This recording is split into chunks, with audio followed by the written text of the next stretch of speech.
Nung ako'y, ano ba, young people pa, no?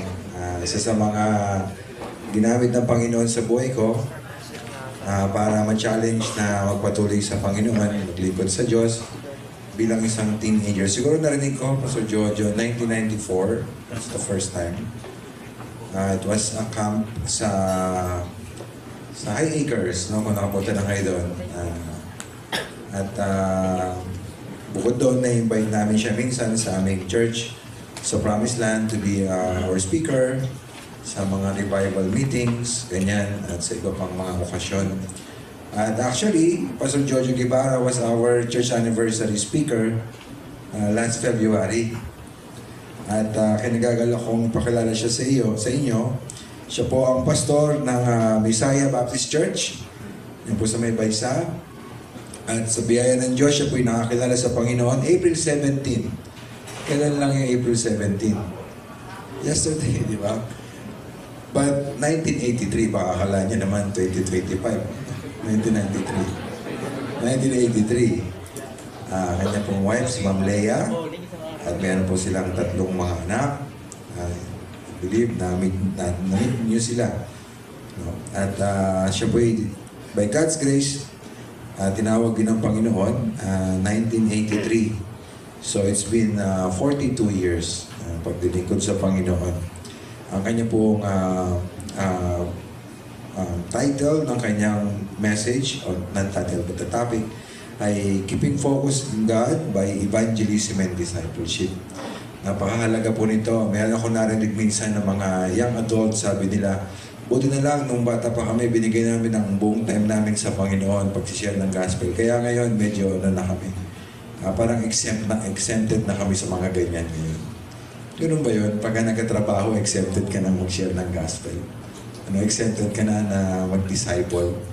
But I'm sure na marinig natin ang God's Word sa ating pong speaker ngayong gabi. Tawagin po natin si Pastor Jojo Guevara para i-deliver sa atin ang God's Word. Siya po actually may karamdaman at papasalamat tayo sa Panginoon kahit sa kanyang karamdaman ay gusto niya talagang maging blessing sa inyo at sa atin. So bibigay natin ang pagkakataon para po kay Pastor Jojo to preach the Word of God.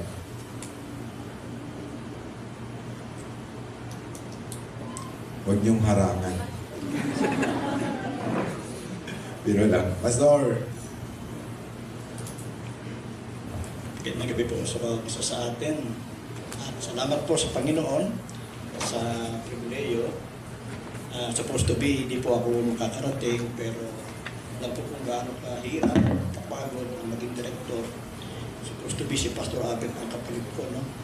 Pero sabi ko, nakapag-commit ka ako sa pastor,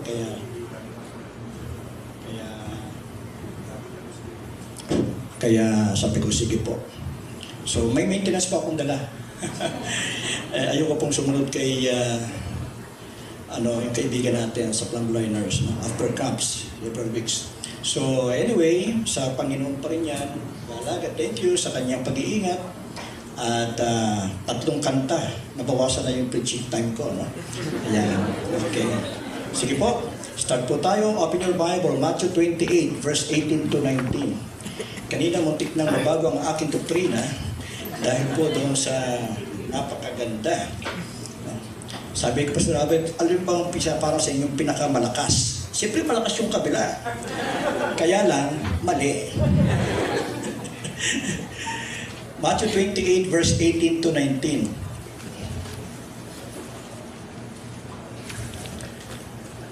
Shall we read? 28:18, pwede kayong sumabay sa akin. And Jesus came, spake unto them, saying, All power is given unto me, in heaven and in earth. Go ye therefore, teach all nations, baptizing them in the name of the Father, and of the Son, and of the Holy Ghost.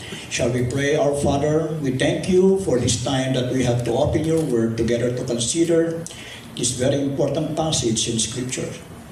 And Lord, we just ask that your Holy Spirit would be our teacher and guide now. In Jesus' name, amen. So alam niyo po, para yung oras magamit ko, yung introduction ko, yung first point ko na rin. yung setting and giving the Great Commission. Yung pong setting, saan po ginanap ito? Saan po sinabi? Nasaan sila dito? Ano yung setting? Ito po ay kasalukuyan after Jesus' crucifixion at after His death and His resurrection are completed na. Nakita-kita sila doon. So, Jesus now in His glorified body, no longer in His limited moral and earthly body. Kaharap niya mga 11 disciples, sabi niya, dinidesignate niya para pumunta sa Galilee sa isang punto kung saan inappoint niya sila. Sa verse 16, ang sabi po sa verse 16, then the 11 disciples went away into Galilee, sumunod, into a mountain where Jesus had appointed them.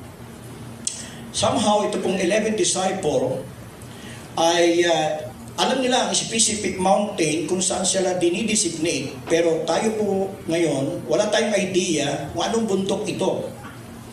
So, sila'y nagresponde, sila'y tumugon, sila'y sumagot, sila'y tumalima sa sinabi ng ating Panginoon. It would take 7 days para maabot nila sa kanilang paglalakbay from Jerusalem to Galilee.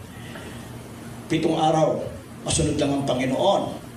Kaya po, sa mga nakikinig ngayon, wala tayong alibay kung gusto may paraan. Sabi nga, kung ayaw, may dahilan kung gusto may paraan. Sumama po tayo sa visitation, sa winning. No? At kahit sa school, pwede tayo. Masunod lang natin ang Panginoon. Diba? Hindi lang sa cup, pinapalalanan tayo. Pag uwi natin, gawin natin itong Great Commission na ito. So, actually nakita na ng mga disciple itong pagkabuhay ni Kristo. On the evening of the resurrection day, ayon sa libro ni Lucas 24 verse 33 to 36 at saka John 20 verse 19 kung nyo matatandaan. But later, nagpakita siya sa Galilee para kanyang i-impart, ibahagi ang Great Commission. Sa Matthew 28 verse 16 to 17 binanggit. Kaya nga, itong si Mateo na writer, sabi po sa atin, sa verse 17, meron pa rin mga nagdadoubt. Tingnan natin sa verse 17, ang sabi, and when they saw Him, they worship Him, but some doubted. Nag-aalinlangan sila, ikaw ba to? Alam niyo po, kung walang pagkabuhay, walang gospel. Kung walang pagkabuhay, walang salvation. Kung walang pagkabuhay, walang misyon. Kung walang pagkabuhay, walang evangelism. Kung walang pagkabuhay ni Kristo, walang rapture. Ganun kahalaga. At kung walang pagkabuhay, bakit pa tayo narito? Umuwi na tayo, walang kabuluhan ang ating camp. Napakahalaga ng message of His resurrection. So dahil doon, pinakita ni Mateo na dumarating ang Panginoon, lumapit siya, kinausap niya ang mga alagad sa verse 18. Ito yung huling kataga, lumabas sa bibig ng Panginoon bago siya umakyat sa langit. Na ibig sabihin, katatandaan natin, ilalagay natin sa isip natin, huwag natin kalilimutan, gawin natin sa buhay natin. Ito ang huling wika ng ating Panginoon. Sa verse 18. Alam niyo po, kung maintindihan lang ng bawat isa sa atin, bakit siya tumanggap? O tumanggap ka na ba? Oo, saan ka pupunta? Sa langit. Pinaglalaro ka ba? Ano ba? Napaka-importante maintindihan mo gaano ka kamahal ng Panginoon? Bakit siya nagsakripisyo sa krus? Bakit niya binigay buhay? Bakit dumanak ang dugo? Bakit kaligtas? Dapat naintindihan mo yan. Minsan binabalot, tumanggap na ako, tapos. Ganun lang po ba? Kung hindi siya tumanggap, sinabi ko nga sa iyo, baliwala ang camp natin ito. Baliwalang pananampalataya, baliwalang preaching ng mga pastor. So pangalawa, hindi lang yung setting nakita natin, kundi yung mga lumabas na kataga sa bibig ng Panginoon. Yung statement of the Lord in giving the Great Commission. Dalawang bagay ang nakita natin dito. Ang una, ang mga statement na lumabas sa Kanya, iba sa dati niyang sinabi. Sa previous niyang sinabi sa mga alagad. Pangalawa, ay sinasabi niyang mayroon daw, nasa kanya daw ang tagay daw niyang lahat na kapangyarihan.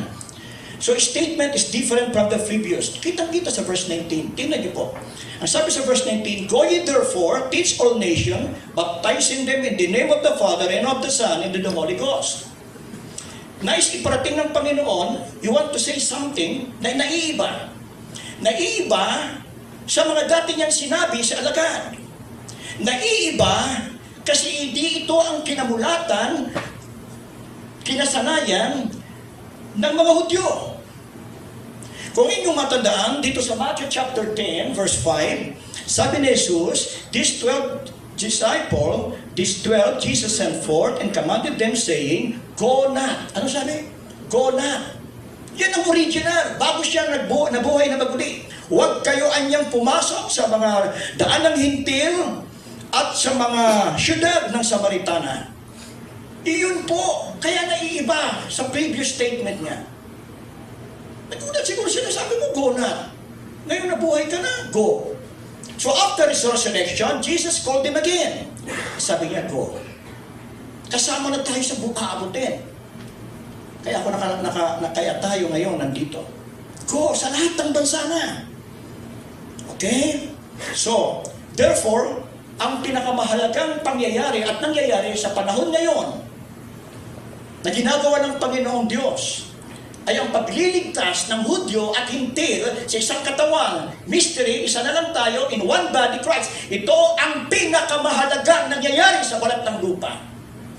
Na dapat tayo mag-join para ang ating mga mahal sa buhay ay maging part ng body of Christ. Wala na pong mas mahalaga pa rito. And God is working even in this very moment. Si Jesus lang po ang nag-iisang nag-resurrect. At walang sino mang founder ng reliyon na buhay na maguli. Kaya naiiba.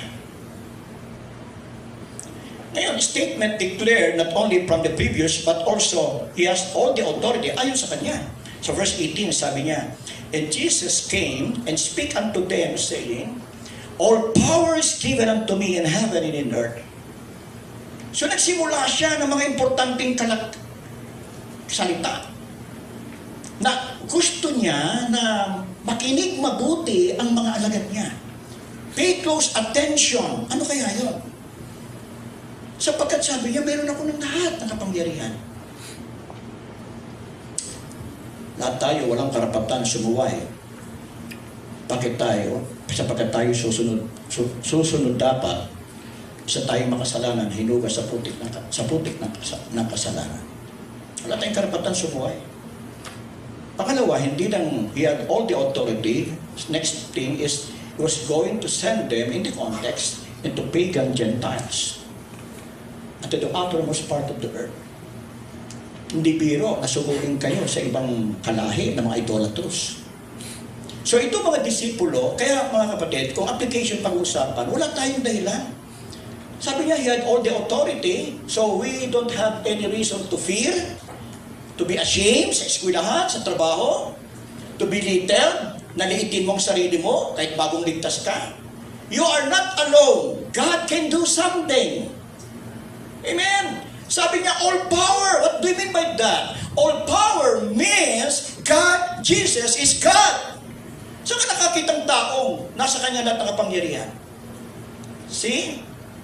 Kaya yung mga kapatid na kumakalat dyan sa lansangan na tao daw si Kristo, at pagkatapos, maliit na Diyos daw si Kristo, junior God, at kapatid daw ni Lucifer si Kristo, at sa mga iba namang reliyon, guro lang, great teacher si Kristo, at ang malang ang Diyos, mali. Sabi niya, all power is given unto me. Diyos siya. All power means, pagpapasakop sa sovereign niya ng Diyos. So, ito'y obligation ng Kristiyano, hindi option ng Kristiyano, ang Great Commission. All power means, including all the universe. Pastor, anong nagpunsod sa kay Kristo na sabihin niya na taglay niya, nakakaibang salita, taglay daw niyang lahat ng kapangyarihan. Well, suportahan natin sa Matthew 11 verse 27, sabi niya, all things are declared unto me of my Father. Sinabi sa akin ng Ama lahat ng bagay. John 3:35, mahal ng Ama ang anak at lahat ng bagay inilagay sa kanyang kamay. All things, that's the words. Sa John 5:22, ipinagkatiwala ng Ama ang judgment, ang lahat ng judgment sa anak. Okay, so, pangatlo, Not only the settings and the statement, kundi the sole command of the Great Commission, according to our passage. Verse 19, Go ye therefore, and teach all nations, baptizing them in the name of the Father, and of the Son, and of the Holy Ghost. Okay? Ngayon, pag-usapan natin what is not and what is. Ano yung utos dito at hindi utos dito sa passage na ito? Marami pong taong nag-iisip at tinitingnan ang main command is to go, humayo. Pero hindi po yan. Wala yan sa imperative. Aorist imperative. Kung titingnan natin grammatically sense, ang main command is not to go. Sa Greek, is an aorist participle, ang go, and not an imperative. Not baptizing, not an imperative, not teaching, not an imperative. Although ang going, baptizing, and teaching ay hindi imperative, grammatically speaking, but they all come with the force, may dating siya, of an imperative, na sila lahat ay connected sa iisang main thrust of the main command that is speaking to the only command in this passage, in the book of Matthew, that is to make disciples. Huwag tayo magkaroon ng maling idea na ang going, baptizing, teaching, hindi importante. Hindi po. Madalas, yung iba, nilalagay talaga yung diin doon sa going kaysa making disciples. Some teacher makes too much of the grammar and it's important, okay naman yun, but sometimes it can be misleading. So kung what is not, what is naman? Si Luke, in-emphasize sa kanyang book of the Gospel, ang death and resurrection of the Lord Jesus Christ na hindi kailanman nabanggit sa Matthew and Mark. Sa Luke, binanggit ang repentance. Hindi rin binanggit sa version ng Great Commission sa Matthew and Mark. Although si John gumamit ng salitang remit, pero in context is not about preaching the gospel. So itong si Mark, go. Si Matthew, go. Si Mark, preach the gospel. That's the command. Si Matthew, teach all nations. So nagkakaiba silang version. Okay? Pero kung gagamitin mo si Mark lang, preach the gospel, walang discipling, hindi kompleto. Kung gagamitin mo si Matthew, isa lang, teach all nation, walang preaching the gospel, na sinasabi ni Mark, na utos sa Mark, hindi kompleto. So itong dalawang writer na ito ay accurate ang narinig nila at tama, correct ang kanilang sinulat sa kanya-kanyang gospel book at mga kapatid, dapat pareho natin sinusunod. We need to preach the gospel, evangelism, and also to teach all nations. That is discipleship. Kompleto, kasi yung liwanag ng kristal, ang Great Commission. Okay? Ngayon, ilang taong ka na sa koleyo? Ilang taong ka na sa koleyo? May nasiran ka na ba? Graduating ka na ba? Ilang taon ka na sa work mo, sa trabaho mo? Nag-i-evangelize ka ba? Nagdi-disciple ka ba? Kung hindi, mga campers, masasabi mo ba na ikaw ay obedient sa Diyos? Ikaw ang makakasagot niyan. So yung pinaka-idea dito sa ating passage sa Matthew, para sinasabi ng Panginoon, ngayon kayo ay naghumayo na, mag-teach all nation na kayo. Hindi pwedeng ikot ka lang ng ikot, tusok-tusok ng barbecue during visitation. Kumahayo ka lang yun. Puro ihaw-ihaw lang yung tinutusok. So number 4, several categories of a disciple. May iba-ibang kategorya ang pagiging disipulo. Una, yung siyam category. Marami pong nakakabasa ng salitang disciple sa New Testament at ipinapalagay nila na ito ay synonym ng believer. Pero hindi po, hindi yan synonym. Ang term na disciple means student, means learner. Not all student were a good student. Katulad ni Judas. Siya'y disipulo, pero hindi siya believer. Si Judas ay tinuruan at natuto ng maraming bagay sa harap ng Panginoon. Pero si Judas, kanyang binitray, pinagkanalo ang Panginoon. Alam niyo po si Judas, nagbibisitation, tamang mensahe, naglo-Lord Supper, Nangangaral. Baka marami sa ating campers pag-uwi, nagagawa din yan. Nakikinig, may natutunan, nag-visitation, nag-Lord Supper. Pero i-check yung sarili nyo, baka hindi tayo ligtas. Baka tayo ay napapabilang sa siyang disciple category.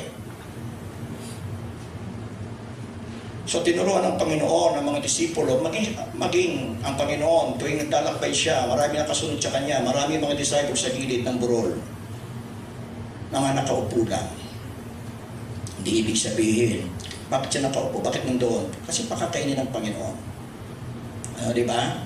At sinimula ng Panginoon ang kanyang mga sinabi, medyo may kahirapan, mabigat yung sinasabi niya, kaya hindi nila maintindihan. John chapter 6, verse 53 to 55, ang sabi, medyo mataling na haga, sabi ng Panginoon, except ye eat of the flesh of the Son of Man, and drink His blood, ye have no life in you. Who's eateth my flesh and drinketh my blood hath eternal life, and I will raise him up at the last day. For my flesh is meat indeed, and my blood is drink indeed. Pasensya na, Pastor. Medyo nanginginig ako. Ganyan talaga po. Yung word, medyo, itong kanan, okay. Itong kaliwa lang. Okay. So, maraming estudyante, medyo yung nerves ko may diferensya. So, maraming estudyante, yung makikita natin, medyo na mahirap yung kataga.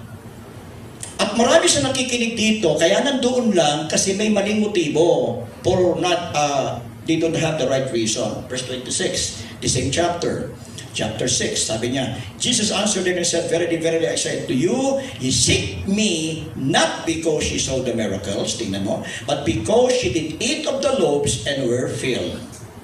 May motibo lang pala. Kumbaga, inanyayaan si Kristi, tinanggap si Kristi, hindi tinanggap si Kristo. Maraming ganyan, mga young people, mga church. Di ba? Mga ano natin. Just over. So sa mga tuwid, itong kausap ng Panginoon ay nakikinig sa Panginoon, habang nagtuturo ang Panginoon dahil sa kanilang mapapakinabangan. Ano yun? Libreng tinapay. At mapagaling sa kanilang sakit. At saka, kilala ng Panginoon kung sino yung di totoo. Jesus know exactly what they were up to. Alam nila yung motibo. At kilala ng Panginoon kung sino dito ang totoong ligtas at hindi. Huwag mo niyang patagalin. Bago kayo umuwi ng camp, settle nyo na. Kausapin yung counselors, kausapin yung mga pastors. Settle nyo. Bago kayo umuwi ang kaligtasan. So, hindi sila nakikinig sa Panginoon sa tunay na kahulugan ng miracles.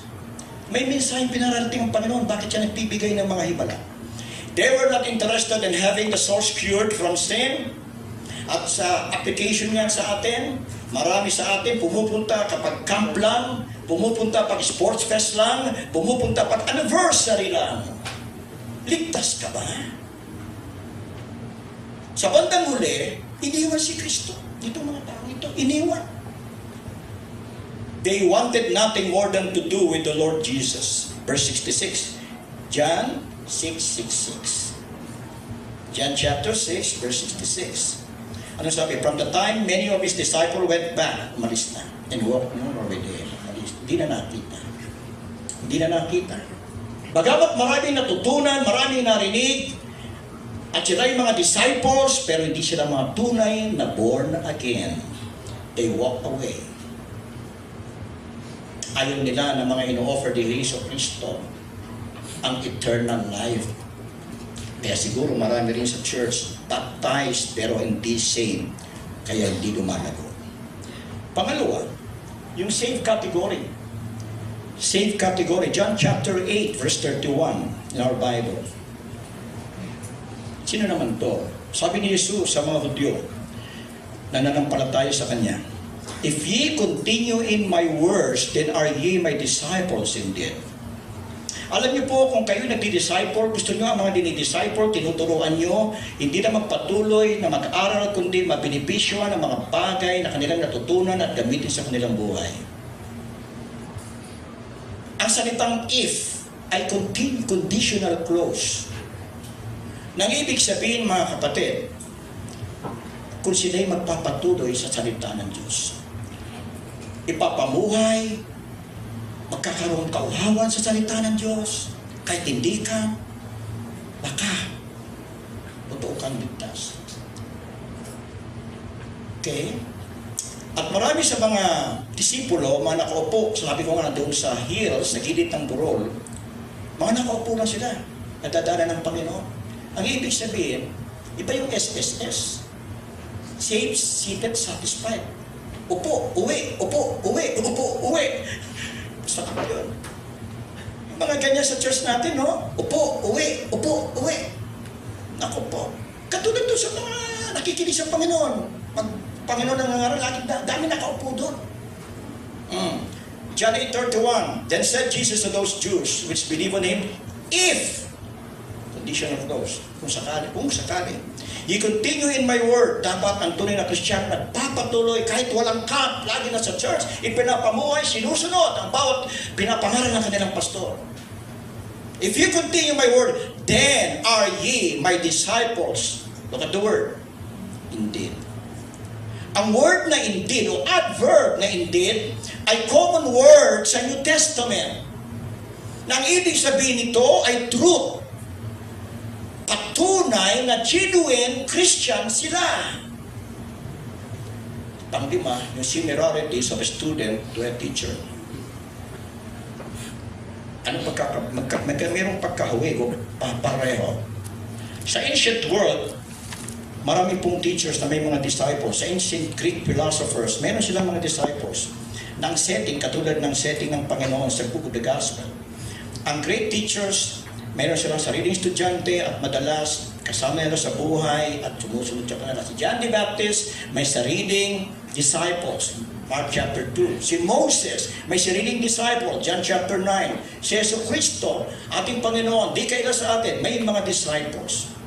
So, sa similarities, pag-usapan natin, kasi may pattern dyan. Pattern in discipleship. Ang isang pattern ay maging katulad na nagtuturo sa iyo. To be like His teacher. Ano sabi ng Panginoon? Nagsalita ang Panginoon sa Matthew 10:25. Ano sabi? It is enough for the disciple that he be as his what? Master. Sabi ng Panginoon, sapat na yon sa mga tagasunod ng Diyos, sa mga alagad na maging katulad ng kanyang tagapagturo. Yan talaga ang whole purpose ng disciple. Kung nagdi-disciple ka, mag-ingat ka. Mentor ka eh. Yung mga contact mo, potential contact mo, tingnan mo, tinitingnan ka niyan. Matrabaho, magiging responsibilidad, maging discipler. Si Kristo nagsabi, maging katulad na nagtuturo ang kanyang tinuturuan. So may pattern, not only to be like His Master, kundi to be like Christ. Tingnan mo sa Luke chapter 60 verse 40.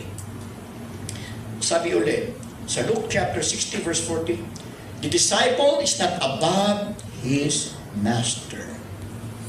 Everyone that is perfect shall be as his master. Binanggit dito sa Luke na yung mga disciple daw ay perfect. The word perfect dito ay word na ginagamit ng mga alagad pag inaayos nila ang kanilang mga nets. Lambat. Kasi ang lambat, pag inulog mo, tumatama yan sa mga matutulis na bato at napupunit. Kaya mending, pag-aayos ng mga napunit. Halimbawa. So yung word na perfect dito does not mean konektado ito kapag adult ka na, perfect ka na, narating mo na yan, or finish ka na, di ka na lalaki. Wala na dapat mo, hindi it's not. The word perfect, here in Greek, katartizo, is a word that means fitted, or fixed, or mended, or repaired, or restored, or like katulad ng na-dislocate na buto, ibabalik mo. So, ibig sabihin, ang goal ng Panginoon sa pagtuturo ng kanyang mga alagad ay maging fixed, may restore. So, ang goal po, to be like Christ. Kaya ang discipleship required lot of adjusting, lot of teaching, lot of repairing, lot of mending. Marami kang aayusin sa tinuturuan mo. Kaya ikaw mag-ayos ka. Discipleship. Hindi, turo ako, turo na, tinuruan ko na. No. Aayusin mo yung buhay nila para maging kalugod-lugod sa Panginoon, pati ikaw. So nakita natin yung pattern. Ano yung yung purpose. Pag pinag-usapan natin discipleship ng Panginoon, ay yung layunin ng Panginoon, yung purpose sa discipleship. Ang ultimate goal ng Panginoong sa Kristo sa kanyang patuturo ng kanyang mga student is number one, is para maging genuine disciple sila. Para ma-save. Ang goal ng Panginoon ay yung mga unsaved Gentiles, in the context, unsaved Gentile will hear the message, then continue to come back to listen more teaching. Yung mga Gentiles. Ang second goal niya is to continue, they would continue in the faith to mga Gentiles and become their master. Pagdago. So ang discipleship is much more than just pagdala na, tumanggap na pastor, okay na, tumanggap na, iiwanan na. No, di ganyan. So dalawang sides ang discipleship, academic side and practical side. Tuturuan mong ipamuhay yung tinuturo mo sa kanilang natutunan. Si Pablo ay hindi pa disciple talaga. Siya mismo, umamin siya na hindi pa siya completely disciple ng ating Panginoong sa Kristo sapagkat sinabi niya sa book of Philippians chapter 3 verse 14, I press toward the mark for the prize of the high calling of God in Christ Jesus. Bawat isa sa atin ay malayo pang mararating. At patuloy tayo ang goal natin, maabot natin ang Panginoon. Hanggang siya ay dumating. And number 6, sustaining process. Ang discipleship ay may proseso. Una, dalawa lang po, continual process. Bakit continual process, Pastor? Sapagkat kahit ikalat mo ang mga taong ligtas sa buong mundo, hindi mapufulfill ang Great Commission. Sapagkat mismo ang Panginoon, alam niya ng mga alagad na kinumission niya sa buong buhay nila. Hanggang ngayon, ang mga sipang patay na sa mga apostol. Ang Great Commission hindi na fulfill. 2,000 years plus later. Hanggang ngayon, ginagawa natin. At ginagawa pa natin tema. Bakit continual process? Sapagkat ang Panginoon, nung sa context natin, nung sinugo niya ang mga apostles sa pagan territory, ito yung mga unsaved students. Tapos ang lang. Magsisimula ka ng basic teaching about God going to redemption. Bakit continual process? Sapagkat ang Panginoon nasanay sa 10-week series, discipleship lesson. Ginagamit na yung 10-week series. Hindi po. Sasabihin ko, na-disciple ko na yan. May 10-week series. Nabibili sa Christian Bookstore, sa Bob Jones. Hindi po. Kung 10-week lesson na, tapos na. Hindi po. Ang discipleship is, all teaching is discipleship. Anytime na tayo magkakasama, nagbukas ng Biblia, mula Sunday school, morning worship, evening service, prayer meeting, Bible training class, Bible study, every time you open your Bible, part of discipleship. Sino dito may kilala ng isang nanay na nanganak ng sanggol, tapos iniwan, pinabayaan? Hindi po gano'n. Kaya tapos may panganak, committed ka na i-train siya sa pagdaki niya. Ganun po kaliwanag. So, ano pa yung isang proseso? Long term. Hindi lang magpatuloy, kundi mahabaan to. Bakit long term? Because learning should never end. Discipleship is a long process, it's a long-term subject, and takes the rest of our lives. Pansinin niyo po, mga campers, marami nang tumanggap sa inyong nasiraan, pero nasaan sila? Madaling mag-share ng salvation, pero mahirap pagpalago. Bakit long time process, Pastor? Sapagkat ng unang century, first century, itong mga disciple na kausap ng Panginoon, they go unto all nation, kulang sila ng mekanismo at teknolohiya. Walang eroplano ng panahon, walang train, walang cars, hindi walang phones. Pero sa ating panahon, may visitation, may distribution of trucks, pero hindi natin ginagawa sa eskwelahan at sa ating mga trabaho. Bakit long time process? Sapagkat ang pagan territories ay walang Bible background. Hindi katulad ng mga Jewish people, at least may Bible background sila sa sinagoga. Kaya hindi ho madali para sa mga apostol na sinusugo niya na pumunta sa pagan territories at mag-quote lang ng John 3:16 o Romans Road. At isang halimbawa niya, si Pablo. Nung siya'y pumunta sa Greece, kakunti lang ang respond, ang talima ang nagtumalima. Anong klaseng turo ang ginamit ni Pablo? Elementary, basic. Hindi siya yung tipong umupo, nagbukas ng Bible sa mga Greek. Hindi po. Nagsimula si Pablo at basic lesson, sino ang lumika, sino tayo sa harapan ng lumika, anong accountability tayo meron sa lumika. Bakit di natin i-try ng long time period process? Katulad sa isang tribo, di ko ito sinasabing gawin ng mga pastor, pero sa Youth Tribe Mission, ang ginagawa nila, the first page ng Book of the Bible, Book of Genesis, doon sila nagsisimula sa kanilang pagtuturo. Halimbawa yung creation, paano nilikha ng Diyos, nagkasalang tao, tapos panahon ni Noah, galit na Diyos sa kasalanan ng tao, magpadala ng baha. Then yung Old Testament offering sacrifices, animal sacrifices, kung paano violate ang kasalanan ng tao, so forth and so forth. Buong Genesis, buong Bible, ay kabisado na ng mga tinuruan nila ng Gentiles at may background na sila, kaya nung tinuruan nila tungkol sa Panginoon sa Kristo, ay madali na. When they came to know Jesus and baptized, they would continue to be taught the things of Christ from the Bible. So sinasabi natin to para magising ang ating mga mata na tayo mga hindi kumikilos, ang daming oras na hindi natin ginagamit sa discipleship.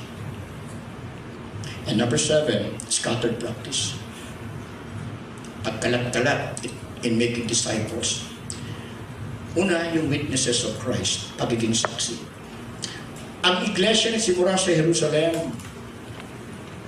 Pero sa Jerusalem, hindi po sila humayo. Hindi po sila nagkalat. Oo. Kaya ating maalala, kabilin-bilinan ng Panginoon sa Acts 1:8. But ye shall receive power after that the Holy Ghost is come upon you, and ye shall be witnesses. That is our subpoint. Both in Jerusalem and all Judea and Samaria and uttermost part of the earth. Kaya nga, pinakikita, kung hindi ang Diyos nagpadala ng great persecution, kung hindi pumayag ang Panginoon, kung hindi niya hinayaan, kung hindi niya pinaranas, hindi sila nagkalat, hindi sila, alam-alam sa kanilang buhay. Kaya sa Acts 8:4, therefore, they that were scattered abroad went everywhere preaching the word. They were preaching the word, pero hindi sa isang lugar. Hindi sa isang lugar. Hindi sa Nabok, hindi lang dyan sa Malabon, hindi lang sa Baisa, hindi lang sa Mindanao, hindi lang sa Asia, pati sa Vietnam.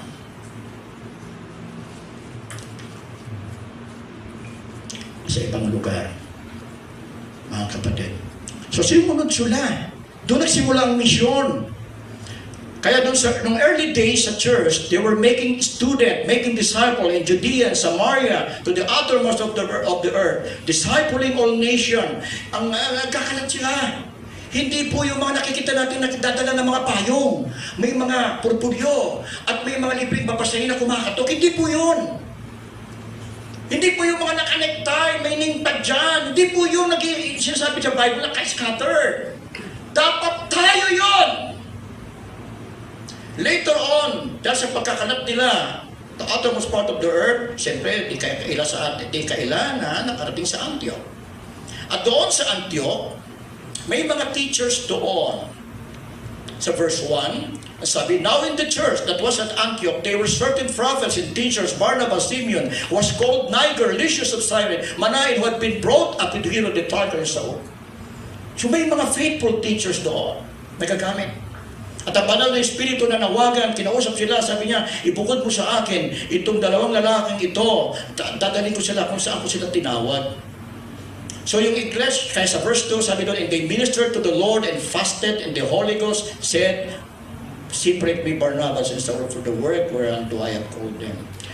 Fasting sila, pinatong nila kamay, pinag-pray nila, at sinugo ng Panginoon sila. Kaya sa verse 3, and when they had fasted and prayed and laid their hands on them, they sent them away.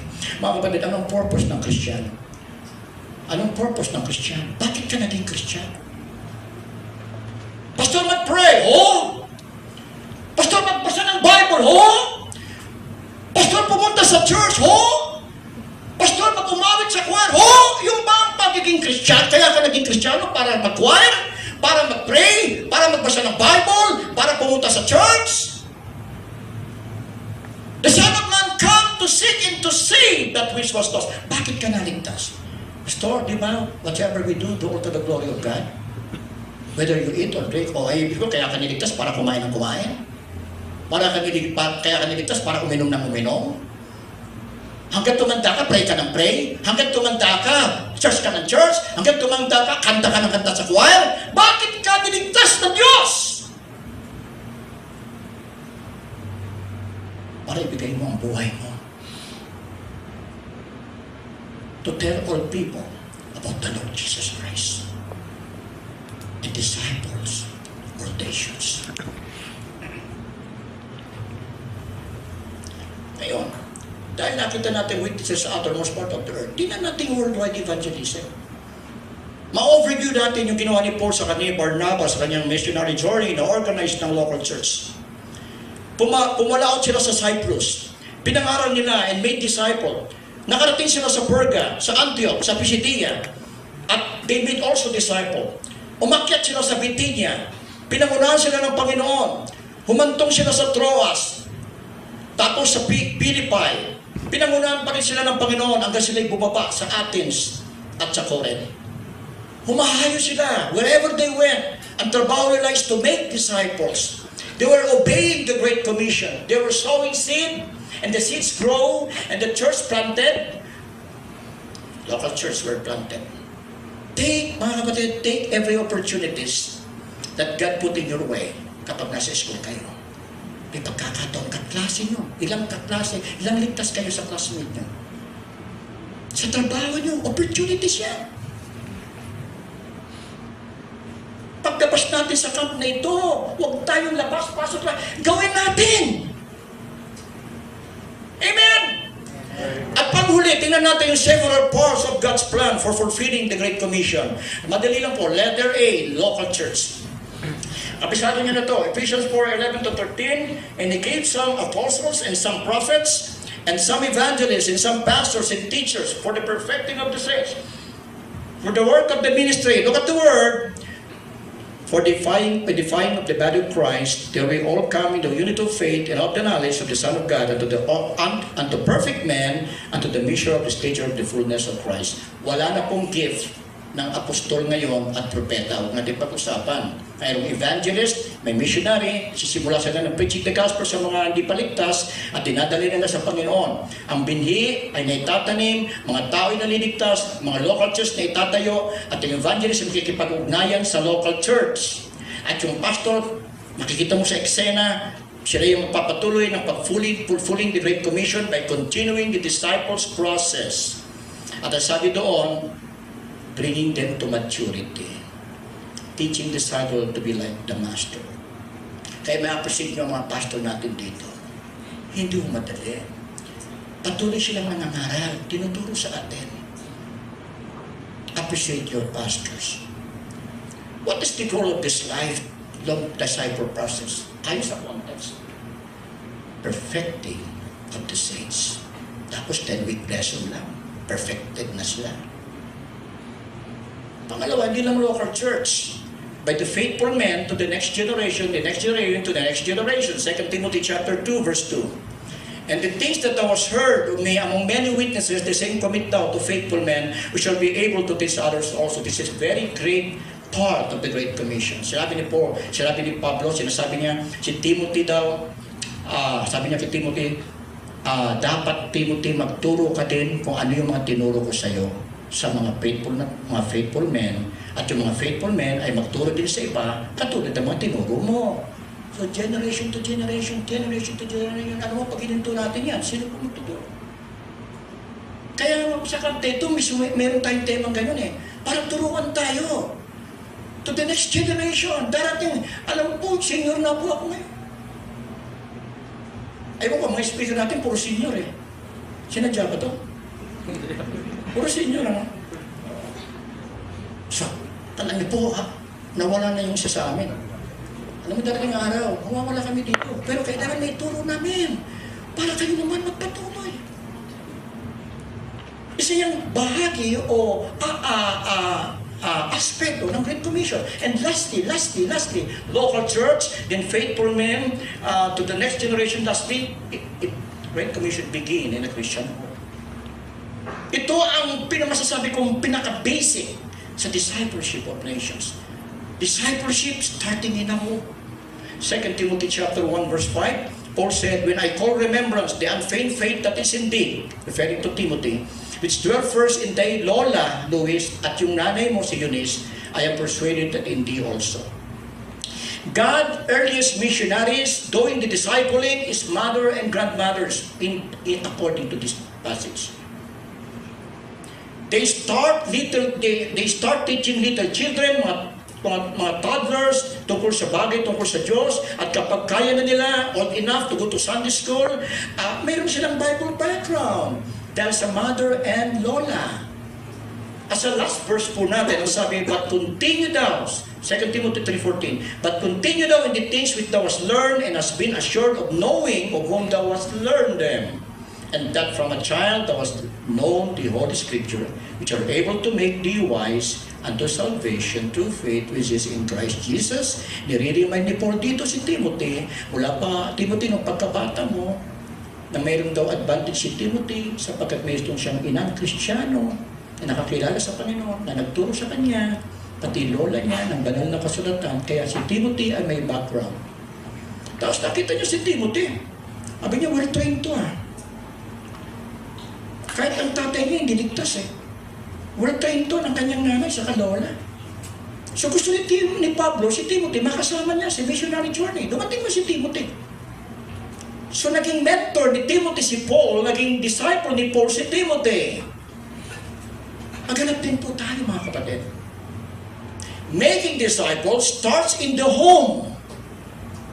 Huwag na kayo magaling sa church. Discipleship starts in the home. Dalhin natin ang mensahe. So, it starts in the home, then it is carried on in the local church, and the local church is to send out missionaries unto the uttermost part of the earth, and they are to make disciples of all nations. Tanong, pag ako mag-pray, sa bawat isa sa atin, would you start your discipleship in your home? Would you start your discipleship in your home? Busy kayo lagi sa church. Ipag-pray nyo. Si nanay, kasama nyo sa langit.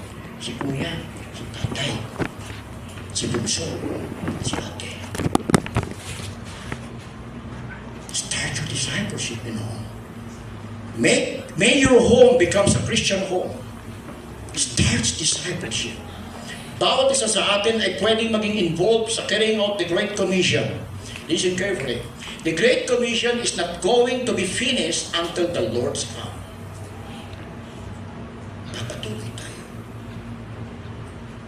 Kailan ang huling time na nakapag-share ka na? Kailan tayo? Nasubukan na bang mag-share di campus? Hindi pa. Sana ang camp na ito ay yanigin ka. Kausapin ka.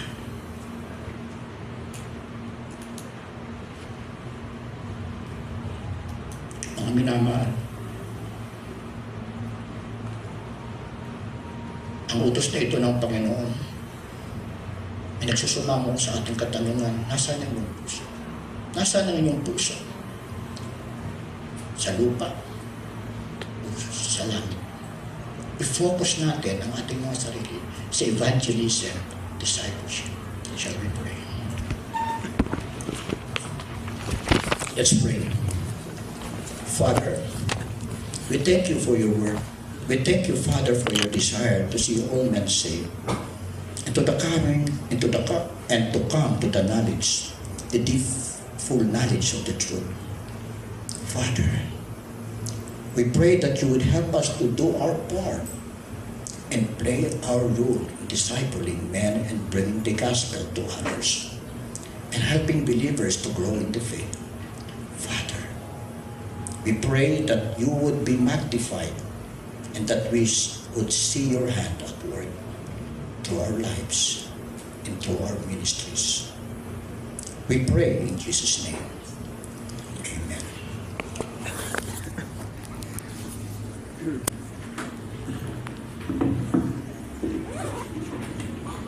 Maraming salamat, Pastor.